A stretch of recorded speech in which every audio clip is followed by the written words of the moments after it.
Study IQ IAS, अब तैयारी हुई अफोर्डेबल। दोस्तों नमस्कार, स्वागत है आप सभी का स्टडी IQ में। और ये चाइना वाले ना मतलब मानेंगे नहीं, ये फिर से लॉकडाउन करवाने वाले हैं। क्योंकि जब भी ये नवंबर दिसंबर आता है जनरली ये केसेस में पीक देखने को मिलते हैं। पूरी दुनिया ओपन हो रही है, लेकिन आयरॉनिकली आप देखोगे चाइना उल्टी तरफ जा रहा है। चाइना जा रहा है लॉकडाउन की तरफ। और ऐसा क्यों हो रहा है? क्योंकि 31,000 केसेस आ गए एक दिन के अंदर। मतलब सिंगल डे ये जो केसेस का राइज है, this is the highest ever जब से 2019 के एंड में वुहान में जो कोविड का ओरिजिनेट या ब्रेकआउट आप कह सकते हुआ था। उसके बाद अब तक आप देखो 2 साल बाद ये सबसे बड़ा मतलब जो है सिंगल डे रजिस्टर्ड केसेस हैं जो वुहान में है। और चाइना में इसको लेके काफी प्रोटेस्ट भी हो रहा है, जिस तरीके की वहां की कोविड पॉलिसी फॉलो की जा रही है। तो इसके बारे में हम लोग चर्चा करेंगे आज के इस वीडियो में, और डिटेल में बात करने वाले हैं कि क्या भारत में भी या पूरे देश में अगर आप देखें ऐसी संभावनाएं हैं कि ये यहां भी फैल सकता है, या बाकी दुनिया में और भी जगह चांसेस हैं इसके फैलने के। तो अगर हम डिटेल देखें, वैसे चाइना से ज्यादातर इंफॉर्मेशन बाहर आती नहीं, आपको पता है वहां पे प्रेस फ्रीडम इतनी है नहीं।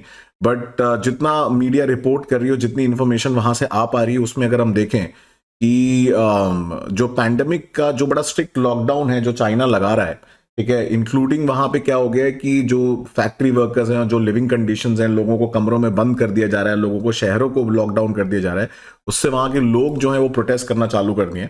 इनफैक्ट रेजिडेंट अगर आप देखेंगे 8 डिस्ट्रिक्ट ऑफ जेंगजाओ, जहां पे लगभग 6.5 मिलियन से ज्यादा लोग रहते हैं, उनको बोला गया है कि वो अपने घरों से 5 दिन के अंदर 5 दिन तक अपने घरों के अंदर रहेंगे। और उस जो जब तक कोई खाना या एसेंशियल मेडिकल ट्रीटमेंट ना हो तब तक वो बाहर ना निकलेंगे। तो इसके साथ साथ देखेंगे डेली लेवल पे मास टेस्टिंग की जा रही है, और गवर्नमेंट मतलब के साथ आप देखिए उनके क्लैशेस बढ़ते चले जा रहे हैं। बट चाइना जो है वो एक बड़ी strict Covid policy, zero Covid policy follow कर रहा है, जिसको लेके अंतर्राष्ट्रीय लेवल पे क्रिटिसिज्म भी हो रहा है।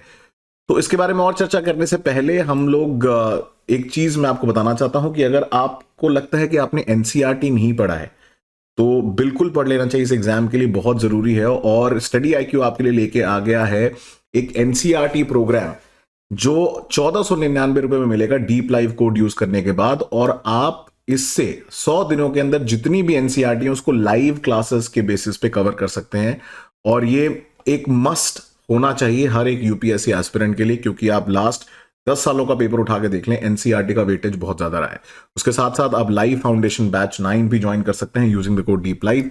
2 साल के लिए वैलिड रहेगा at 18,999 with live GS foundation course, 1-to-1 mentorship, answer writing program जिसको डेली इवेल्युएट किया जाता है। वो आपके ऊपर है, आपको लिखना है, आपकी कॉपी चेक होगी, आपको फीडबैक मिलेगा मेंटोर्स के साथ।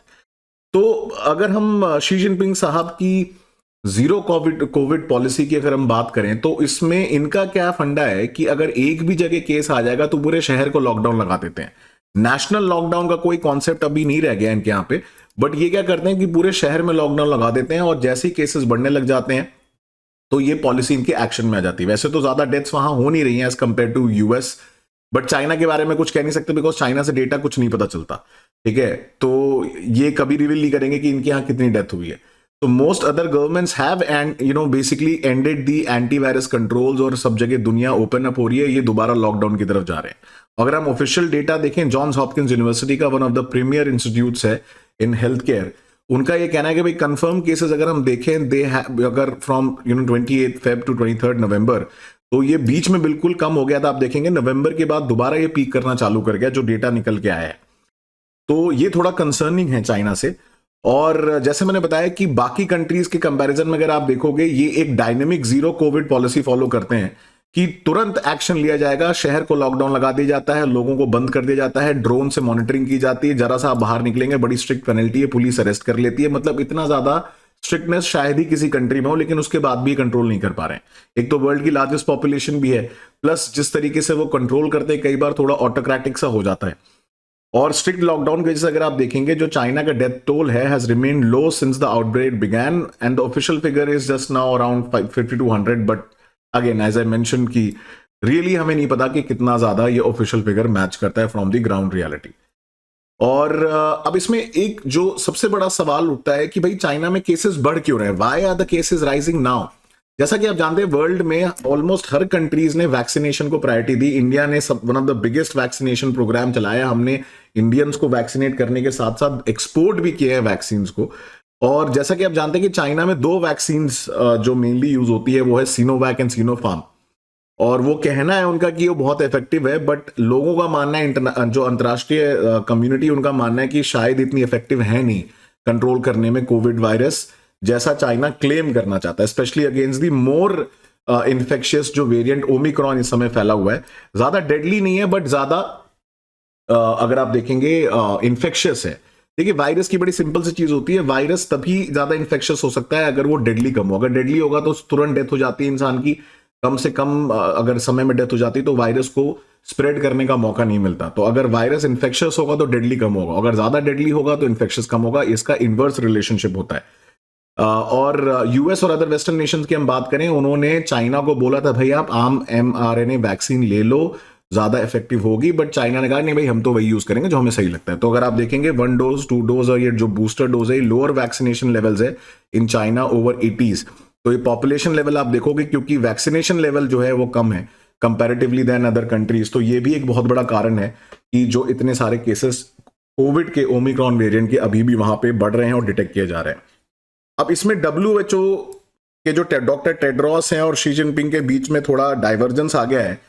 डॉक्टर टेड्रोस कह रहे हैं कि भाई वायरस चेंज हो रहा है तो उसका बिहेवियर चेंज हो रहा है, उसके हिसाब से हमें अपने मेजर्स भी चेंज करने पड़ेंगे। शी जिनपिंग बोलते हैं नहीं भाई, हमारा जो जीरो कोविड पॉलिसी है वो साइंटिफिक एंड इफेक्टिव है, इससे बेटर कुछ नहीं हो सकता, तुरंत लॉकडाउन लगा दो और शहर पे शहर बंद कर दो।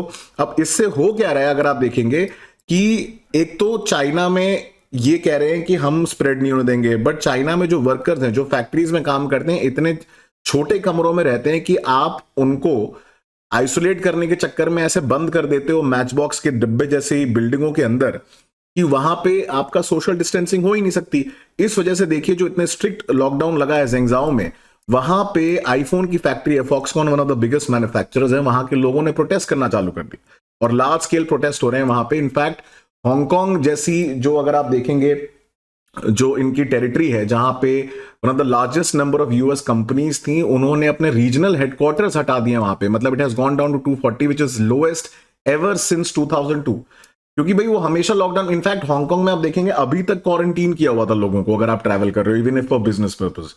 तो ये सारे कुछ मेजर्स हैं जो चाइना को आप कह सकते हो कि बड़ा स्ट्रिक्ट है, लेकिन ये बिजनेस के लिए अच्छा नहीं है उनके लिए, और इंटरनेशनल अगर कम्युनिटी अगर हम देखेंगे बिजनेस कम्युनिटी के लिए भी अच्छा नहीं है, बिकॉज चाइना पे डिपेंडेंसी बहुत ज्यादा देशों की।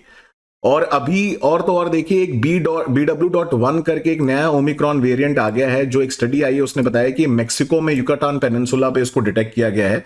और ये इसलिए भी थोड़ा वरीसम है बिकॉज ये जो इसका वेरिएंट है ओमिक्रॉन का, ये इम्यूनिटी को एस्केप कर जाता है। अब इससे ज्यादा खतरनाक क्या हो सकता है? तो वेल हम यही होप कर सकते हैं कि भाई चीजें बेटर होंगी और ह्यूमन बींग्स हमेशा से रेजिलेंट रहे हैं, परसिस्टेंस रहे हैं। परसिस्टेंस और रेजिलियंस जो है वो तभी आता है जब हम डिफिकल्ट सिचुएशन से बाहर निकल के आते हैं। मैंने कोविड में थोड़ा बहुत काम किया है विद द डिस्ट्रिक्ट एडमिनिस्ट्रेशन, तो I have little bit of experience. तो ये मैंने टेडेक्स टॉक दी थी जहां पे मैंने इसके बारे में बताया था कि कोविड एक एग्जाम्पल है कि कैसे नए चैलेंजेस आते हैं और उसको ओवरकम करने के लिए ह्यूमन स्पीशीज इतने रेजिलिएंट होते हैं कि वो उसको ओवरकम कर लेंगे। तो all we can hope for is the best and but ये जरूर है कि हमें सावधानी जरूर बरतनी चाहिए। आई थिंक एयरपोर्ट पे स्क्रीनिंग अभी देखा होगा आपने कि एयर सुविधा ऐप जो है उसको क्लोज कर दिया गया है, अभी ऐसा कोई फॉर्म फिल करने की जरूरत नहीं। बट अगर चाइना से कोई ट्रैवल कर रहा है, I think the screening should be done.